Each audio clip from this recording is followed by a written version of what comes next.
आकाशवाणी गोरखपुर से प्रादेशिक समाचार।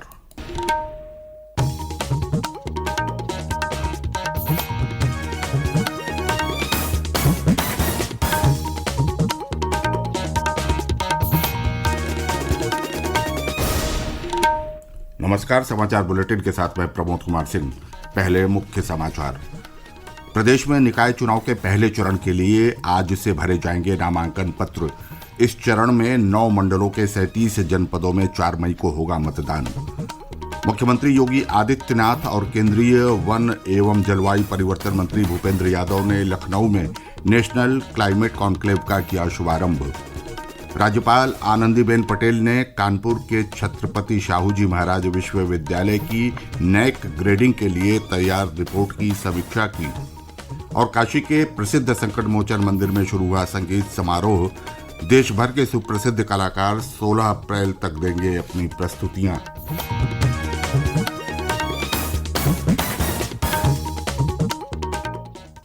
अब समाचार विस्तार से। प्रदेश में निकाय चुनाव के पहले चरण के लिए नामांकन पत्र आज से भरे जाएंगे। सभी जनपदों के जिला निर्वाचन अधिकारियों ने कल स्थानीय स्तर पर निकाय चुनाव का कार्यक्रम जारी किया। प्रदेश के 760 निकायों में अध्यक्षों के चुनाव के लिए 2 चरणों में मतदान होगा। पहले चरण में 4 मई को राज्य के 9 मंडलों में चुनाव होना है। इसके लिए नामांकन पत्र आज से 17 अप्रैल तक भरे जाएंगे। नामांकन पत्रों की जांच 18 अप्रैल को होगी। 20 अप्रैल तक नामांकन वापस लिए जा सकेंगे। 21 अप्रैल को प्रत्याशियों को चुनाव चिन्ह आवंटित किए जाएंगे।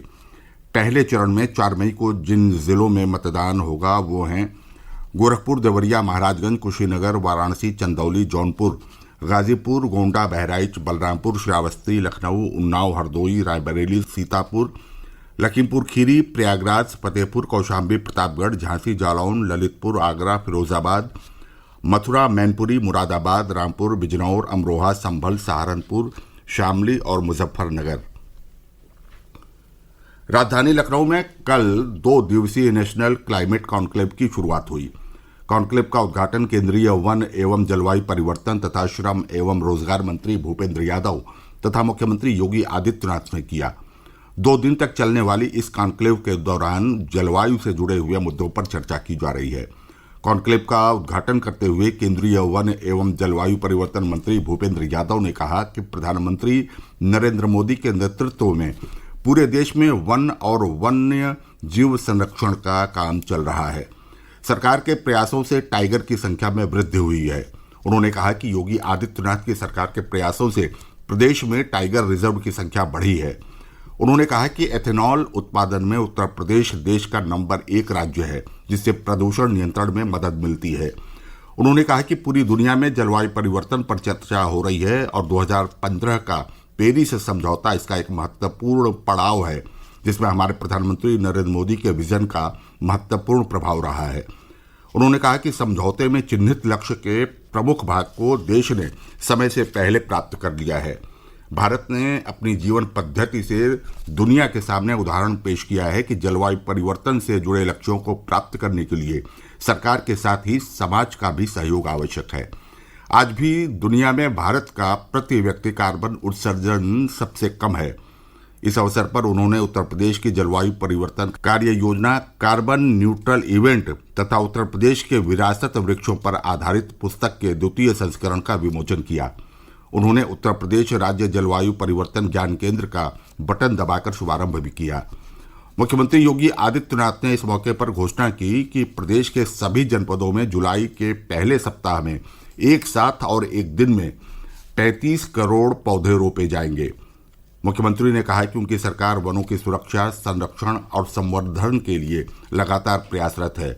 इसकी वजह से आम नागरिक भी वनों के संरक्षण के लिए जागरूक हुआ है।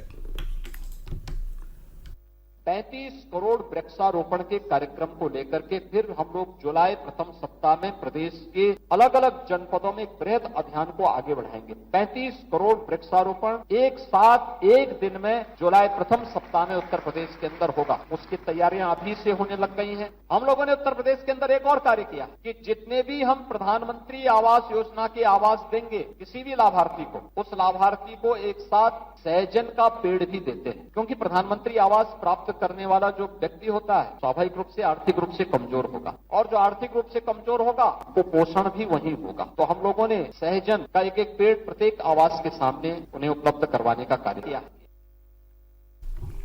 मुख्यमंत्री ने कहा कि जलवायु, वन और प्रकृति का संरक्षण हमारी पुरातन संस्कृति का हिस्सा है, वेदों में भी इसका जिक्र है। मुख्यमंत्री ने कहा कि उनकी सरकार प्रधानमंत्री आवास योजना का लाभ लेने वाले लोगों को भी उपहार स्वरूप वृक्ष देती है।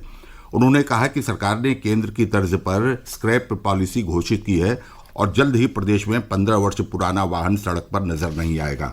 इसके अलावा सरकार प्रदूषण रोकने के लिए इलेक्ट्रिक वाहनों को भी प्रोत्साहित कर रही है। प्रादेशिक समाचार आप आकाशवाणी गोरखपुर से सुन रहे हैं। राज्यपाल आनंदीबेन पटेल ने कल लखनऊ में राजभवन में छत्रपति शाहू जी महाराज विश्वविद्यालय कानपुर की नैक ग्रेडिंग के लिए तैयार सेल्फ स्टडी रिपोर्ट की समीक्षा की।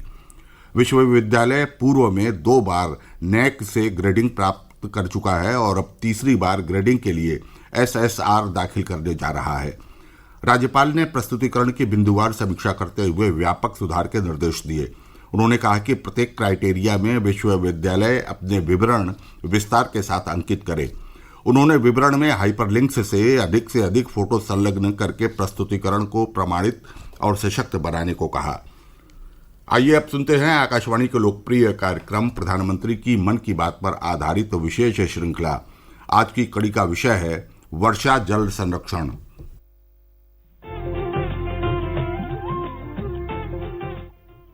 लोग, आवाज और सीधा संवाद, यानी आपके हम सब के मन की बात।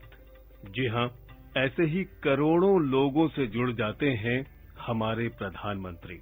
हर महीने मन की बात प्रोग्राम के साथ आकाशवाणी पर ये सिलसिला इस महीने यानी अप्रैल में 100वीं कड़ी के साथ जारी रहेगा।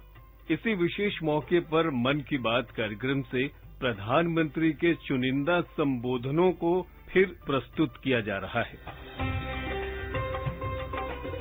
गर्मियां आती नहीं कि पानी के लिए हाहाकार मचना शुरू हो जाता है। प्रकृति बारिश के जरिए हमें पानी का अनमोल उपहार देती है, लेकिन दुर्भाग्य ही कहा जाएगा कि इसका समुचित उपयोग नहीं हो पाता। अगर बारिश के पानी का सही संरक्षण कर लिया जाए, पानी का दुरुपयोग न हो, तो कोई वजह नहीं कि दुनिया को जल संकट झेलना पड़े। दूसरे कार्यकाल से पहले मन की बात कार्यक्रम में 30 जून 2019 को प्रधानमंत्री ने पानी की इसी समस्या पर अपनी राय जाहिर की। पानी की कमी से देश के कई हिस्से हर साल प्रभावित होते हैं। आपको आश्चर्य होगा कि साल भर में वर्षा से जो पानी प्राप्त होता है, उसका केवल 8% हमारे देश में बचाया जाता है। सिर्फ 8%। अब समय आ गया है इस समस्या का समाधान निकाला जाए। मुझे विश्वास है हम दूसरी और समस्याओं की तरह ही जन भागीदारी से, जन शक्ति से 130 करोड़ देशवासियों के सामर्थ्य, सहयोग और संकल्प से इस संकट का भी समाधान कर लेंगे। काशी के प्रसिद्ध संकट मोचन मंदिर में संगीत समारोह स्वरांजलि की शुरुआत हो गई है। संगीत कार्यक्रमों की प्रस्तुति 16 अप्रैल तक होगी। संगीत समारोह के बारे में जानकारी देते हुए संकट मोचन फाउंडेशन के महंत विश्वम्भर नाथ मिश्र ने बताया कि हनुमान जी के चरणों में अपनी प्रतिभा का प्रदर्शन करने के लिए देश भर के नामचीन कलाकार भाग लेते हैं और इस वर्ष भी प्रसिद्ध कलाकारों को आमंत्रित किया गया है। बहुजन समाज पार्टी ने पूर्व मंत्री राजकिशोर सिंह और ब्रजकिशोर सिंह को पार्टी विरोधी गतिविधियों में शामिल पाए जाने पर पार्टी से निष्कासित कर दिया है। बसपा की बस्ती इकाई की ओर से प्रेस विज्ञप्ति जारी कर ये जानकारी दी गई। और अंत में बुलेटिन के मुख्य समाचार एक बार फिर। प्रदेश में निकाय चुनाव के पहले चरण के लिए आज से भरे जाएंगे नामांकन पत्र। इस चरण में 9 मंडलों के 37 जनपदों में 4 मई को होगा मतदान। मुख्यमंत्री योगी आदित्यनाथ और केंद्रीय वन एवं जलवायु परिवर्तन मंत्री भूपेंद्र यादव ने लखनऊ में नेशनल क्लाइमेट कॉन्क्लेव का किया शुभारंभ। राज्यपाल आनंदीबेन पटेल ने कानपुर के छत्रपति शाहू जी महाराज विश्वविद्यालय की नैक ग्रेडिंग के लिए तैयार रिपोर्ट की समीक्षा की। और काशी के प्रसिद्ध संकट मोचन मंदिर में शुरू हुआ संगीत समारोह। देश भर के सुप्रसिद्ध कलाकार 16 अप्रैल तक देंगे अपनी प्रस्तुतियां। इसके साथ ही समाचार बुलेटिन समाप्त हुआ। नमस्कार।